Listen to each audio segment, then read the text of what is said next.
What is going on, Trash Talkers? We are back with another episode for you. In today's video, we're going to give you our starts and sits for fantasy football in Week 7. All that and much more coming your way right now!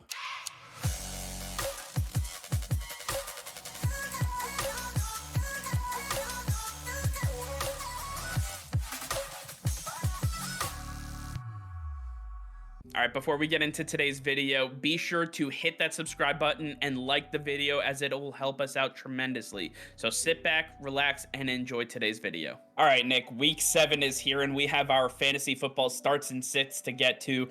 Starting off with the 1 o'clock games, Nick, who are you starting at the quarterback position? Yeah, for my start quarterback, I'm going with Derek Carr up against the Houston Texans. Now, both teams coming off of a bye, looking rejuvenated, and I want to see Derek Carr really get back into rhythm with Davante Adams. Darren Waller had some reprieve. Hopefully, he got some rest and he's ready to go.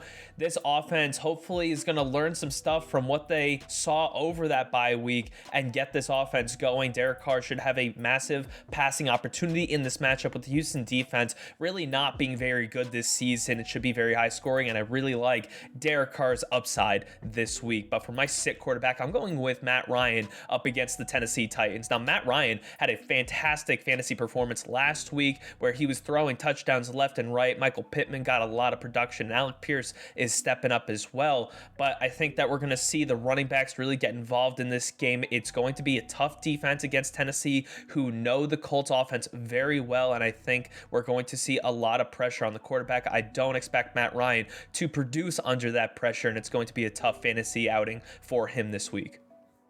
My start quarterback, I'm going with Aaron Rodgers, a guy that really shouldn't have to be decided upon, but has not looked like his former MVP self, and now he gets to go against the Washington Commanders defense, the once vaunted Commanders defense at that, but William Jackson III really has not taken a liking to this zone-heavy defense that he's been running, especially as a man-to-man press corner that he is. Daron Payne looks like he's going to be traded away, so they're really not going to be toting him out there too much. This defense is falling apart before our very eyes. Aaron Rodgers started to get things going last week. I expect that to get going again. Washington is 8th worst defense against quarterbacks this season, giving up 19.1 fantasy points to quarterbacks. And on top of that, they allowed Justin Fields to have the best game of the season last week. I am starting Aaron Rodgers this week. For my sit quarterback, Nick, I had the same thought as you, Matt Ryan, but I want to talk to you about Zach Wilson. I know everybody's hyped about where the Jets are going and what they've been able to do so far. It has not been because of Zach Wilson, I can promise you that. Breece Hall has actually led this offense the way they are going. Both the Giants and the Jets seem to have relied upon the running backs to get them wins, but Zach Wilson seems to be the odd man out because he threw for 110 yards last week and still got the win. This is a team that will do anything to win. Going against the Denver Broncos defense, it's going to be very, very difficult for these receivers to get open. No Elijah Moore means less depth in the wide receiver room. Denzel Mims doesn't look like he's going to be playing either, even though he hasn't played all year. You got Corey Davis, you got Garrett Wilson. Outside of that, not too much depth there. I expect Zach Wilson to struggle in this one. I'm sitting him this week.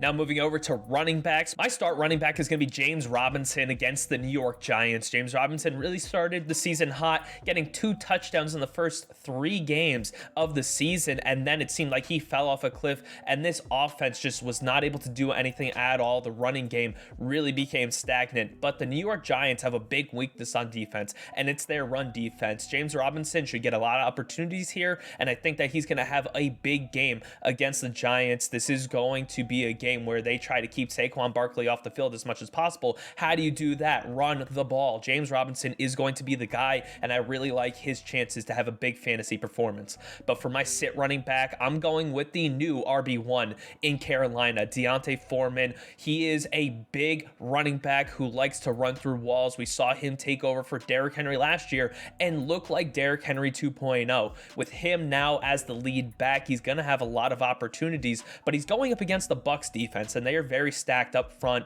in that front 7. He's going to have a hard day penetrating the first level of that defense. I don't like his fantasy output this week, and I don't think that he's going to be the guy that you can rely on moving forward. For my start running back, I'm going with Kenyon Drake of the Baltimore Ravens. Kenyon Drake was brought on just as a quiet add on by the Ravens just a couple of weeks ago, but luckily for them, it worked out in their favor because J.K. Dobbins will be missing the next 4 to 6 weeks with his injury. On top of that, Drake came on strong last week with 119 rushing yards. That was his first toting of the ball with the Ravens. I think he's going to have similar success moving forward against the Cleveland Browns, who rank 32nd against the rush in the NFL. I believe Kenyon Drake's bound for a big day. But for my sit running back, I'm going with David Montgomery on Monday Night Football, going against the New England Patriots. You guys have seen what the Patriots have done to opposing running backs, looking at Aaron Jones and then what the Detroit Lions were able to put up. And on top of that, what Nick Chubb and Kareem Hunt were held to last week is absolutely insane. This Patriots defense is no joke, and we are going to see a lot of David Montgomery being stuffed 1 yard, 2 yard gains. And by the time the Bears offense looks at the scoreboard, they are going to be so far behind they cannot run the football. It is going to be a long day for this team. I do not expect them to be able to run the ball all day long. I expect David Montgomery to have a minimal impact on this game. Next up, we have our wide receivers, and my start wide receiver is going to be Allen Lazard going up against the Commanders. Mike, you liked Aaron Rodgers in this matchup for the same reasons I like Allen Lazard. This is a very weak defense. Allen Lazard is going to have a lot of go routes getting deep down the field, and Aaron Rodgers is using Allen Lazard like he used Davante Adams because he's the only guy he can truly trust at the receiver position. He needs to have that guy if they're going to bounce back and start winning some games, and I think Allen Lazard is going to see a lot more opportunities and a big uptick in what Aaron Rodgers does for him. I love what he's going to look like for fantasy this week. But for my sit wide receiver, I'm going with Courtland Sutton against the New York Jets. And honestly, I'm going to be sitting every Denver Bronco wide receiver this week until I see what Brett Rippon is really about, because the last time he started a game, he had 2 touchdowns and 3 interceptions. And I think that we're going to see the New York Jets offense on the field a lot more than we like to see. And we're going to see Courtland Sutton really struggling to get opportunities. Jerry Jeudy is that underneath guy who's going to get some of these safety blanket throws from Brett Rippon. Courtland Sutton's that deep guy who's just not going to have that many opportunities with that fierce pass rush of the Jets in his face all game long. So I don't like Courtland Sutton this week.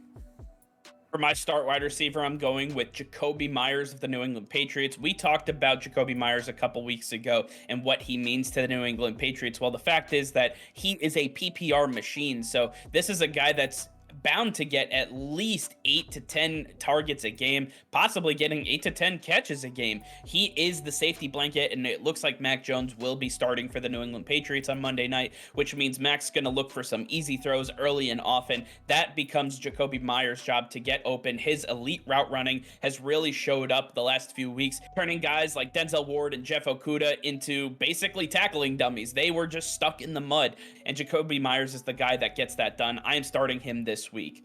For my sit wide receiver, I'm going with DJ Moore. Listen, the Carolina Panthers look like they are just selling the farm. They're keeping a few pieces intact, but everybody else is good to go. DJ Moore, they are looking for a high package for him. They cannot get that if he is injured. I don't expect him to get the ball thrown to him all that much. I don't expect him to be getting the normal snap percentage as they are trying to look for a trade for him. That way, I am sitting DJ Moore this week.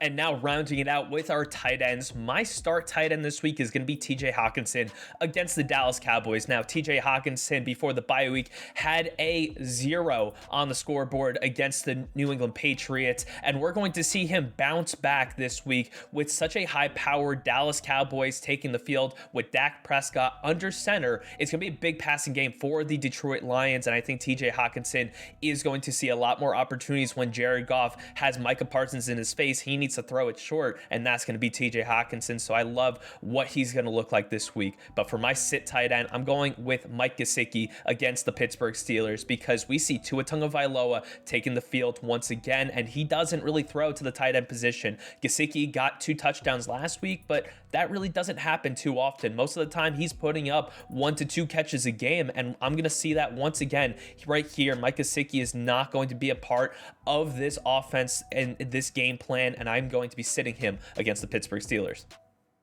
For my start tight end, I'm going with Greg Dulcich of the Denver Broncos. This is a guy that has actually gotten tight end one responsibilities now that Albert O has been benched officially. And this is not an offense that you're really trying to trust guys. Nick, you talked about how you wouldn't start any Denver wide receivers, but the ball has to go somewhere. And that usually means that the backup quarterback is trusting the tight end position. That is a guy that tends to be a security blanket, short throws, easy routes, hot routes. This is a guy that's going to be open early and often. I'm starting Greg Dulcich this week against the Jets.